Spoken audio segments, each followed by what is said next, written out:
apoi mo berani ti chuan zai na hianin hey praise on mi te zau falal te mi te zai na cái zai pui ting ting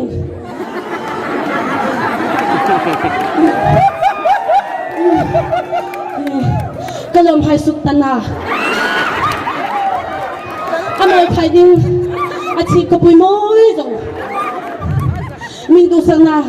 cái lim ting ting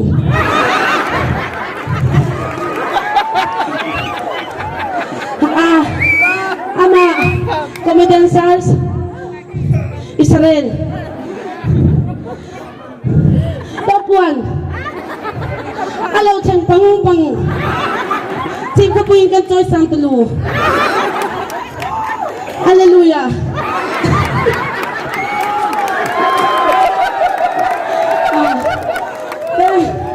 cái ta hian i site sa cái dai the awangin kima mi pui jong jong jong cái lom ting ting ama cái đầu tiên sẽ là chính trị join nuôi em ten long pui na thiên pek kan lan ve do na he kan shuai du ten lâu tiếng hàn me ta che nang zai thia man tia kan lan ve nga la nga no he na ma hiang ka ka em lúc ba đã tu khắc cảnh niệm mà rồi chú hey mi bui kha cảnh tầm mu tu ka khoi do ra mà ka kal thi do la ba chú mang ra nín thì ác khe xin ka pe nga ya na lâu đông tấp don ni nuôi tên ông bê sĩ la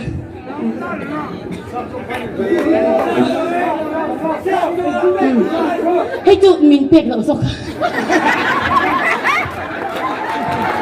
chú ka lon tin zo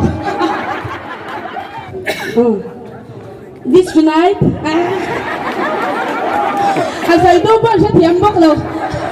cái lần đầu bọn sẽ thiếm choáng lâu phiang đồ yan thì về mấy na lúc xuân chung thế bỏ khăn lâu nuôi bốc bông mấy đâu thế này chú ông này mình tên chọn ra hun nào cần chặt bằng anh nuôi hun nào cần nuôi na làm hun nào cần làm this tonight and team chief join YMA you comedian top 1 I'll give the money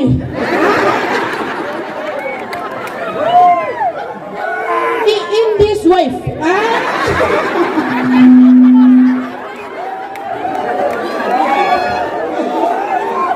in wife the left side stand here and okay if give now kan lo nu to ke chin chip join wai mai te kan lo pui to kan